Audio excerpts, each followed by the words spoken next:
Good morning, my dear children. This is P. Vasantakumar, social teacher from DAV High School, SDSTPS, AP Genco, Naltur. Welcome to the chapter Production and Employment, Part 4. In the earlier class, we learned define production and employment, describe the three sectors of employment, explain GDP in detail. Children, in the previous session, we have learned some parts about the process involved in the estimation of GDP, and rest of information we will get in this session. At each stage, the producer paid for these goods which are already produced by someone else before. Hence, the final goods worth 5,000 rupees sold by the hotelier already includes the value of rice and husk, that is 3,600 rupees. To count the value of rice and paddy individually means to count the value of the same things a number of times. That is, first as paddy, then as rice and husk, and finally as idli and dosa. Here, let us learn total value of goods sold at each stage. We know economic activities in three stages. Stage 1, that is agriculture sector. Stage 2, that is industrial sector. Stage 3, that is service sector or tertiary sector. In the stage 1, sale of paddy by farmer to rice mill owner, 2,500 rupees. Stage 2, sale of rice and husk by rice mill owner to hotelier, 3,600 rupees. Stage 3, sale of idli and dosa, that is total 5,000 rupees. Here, there is no need to add up all the values to get total value of goods produced, as it includes value of intermediate goods. If counted, may lead to double counting. Now let us learn intermediate stages. Goods such as paddy and rice and husk in this example are the intermediary stages which are not being used by the final consumer. The hotelier are used as inputs to make the final good. In this example, idli and dosa. If one were to add the value of all the physical inputs in between plus the value of the final goods, we would be double counting. So the value of final goods already includes the value of all the in between or intermediate goods that are used in making the final good. At each stage, the producer paid for these inputs produced by someone before. Hence, the value of 5,000 rupees worth of hotel items sold by hotelier, that is the final good, already includes 3,600 rupees. The value of rice and husk used as physical input. This was not made by the hotelier, but he only purchased them from the rice miller. Similarly, the rice and husk produced by the miller at 3,600 rupees already includes the value of physical input paddy, that is the 2,500 rupees purchased by him. He did not produce the paddy. The farmer produced this is in stage 1. To count the value of rice and paddy separately means counting the value of the same things a number of times, first as paddy, then as rice and husk, and finally as idli and dosa. The good becomes final if it is not used further in producing goods to be sold.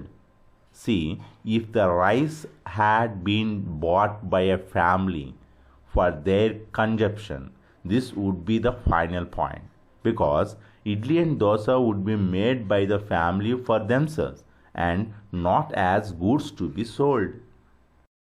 The other way To calculate the final value is to consider only the value added at every step by the producer of the good.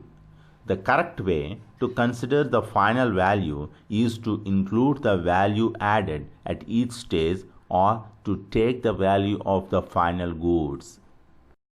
To find out the value added by the producer to the physical inputs purchased by him, we relook at the given example.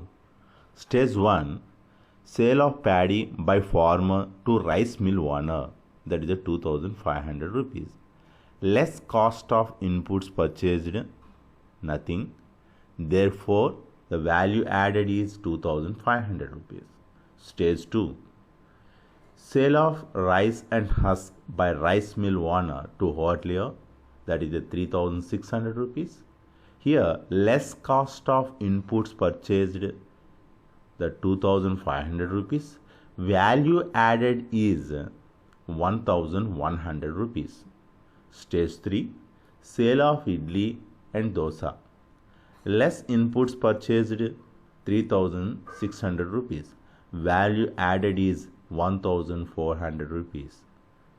Now, value added at all stages, 2,500 rupees plus 1,100 rupees plus 1,400, total 5,000 rupees. In both methods, total value is obtained by subtracting or excluding value of intermediate goods, so they could get the same result. It makes sense only to include the value added at each stage or to take the value of final goods and services. The value of final goods and services produced in each sector during a particular year provide the total production of the sector for that year. The sum of production in the three sectors, namely agriculture, industry, tertiary, gives the gross domestic product of a country. It is the value of all final goods and services produced within a country during a particular year. This period of accounting income is called the financial year or a fiscal year. So, the period from April 1, 2020 to March 31st, 2021 will be called the financial year 2020-21 or fiscal year 2020 to 2021. This period varies from country to country. At the same time, you might have noticed that the GDP figures are given for the year 2009 to 10. This means the figures are pertaining to April 2009 to March 2010. This period is also called financial year. Its significance of GDP is very important. GDP takes into account the market value of all final goods and services produced, and it records all of public and private consumption, government outlays, investments and exports less imports that occur within a defined territory. But certain activities are not considered under market value. One important example is the work that is done at home, like cooking, cleaning, organizing, bringing up children, tending to plants and cattle, etc. In most instances, these do not involve any monetary transaction and therefore remain outside the GDP measure, though they are extremely important for the economy. And also, the unpaid work is done mostly by women even today in India and across the globe. In the following table, the value of GDP is given for the years on the screen. Now, how we calculate the growth rate of GDP for these years using the example for the financial year 2010 and 11. In the year 2010 and 11, GDP 49,37,000 crores. Percentage changes in GDP over the previous year.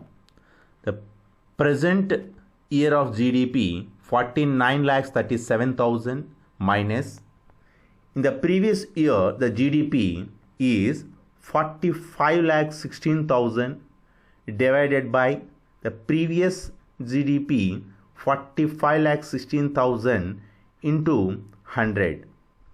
Now we can see after calculate the growth rate of GDP is 9.32%, that is the year of 2010 and 11.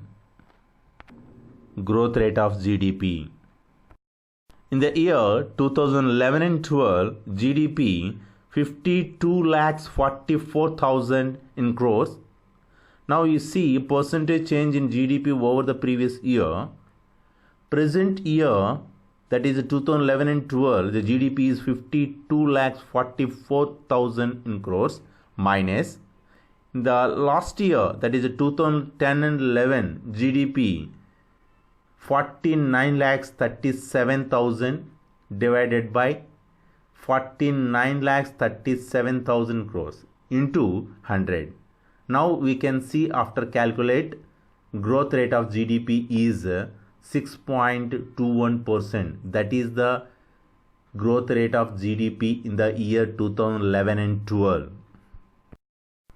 Now in the year 2012 and 13, the GDP is 55,05,000 crores.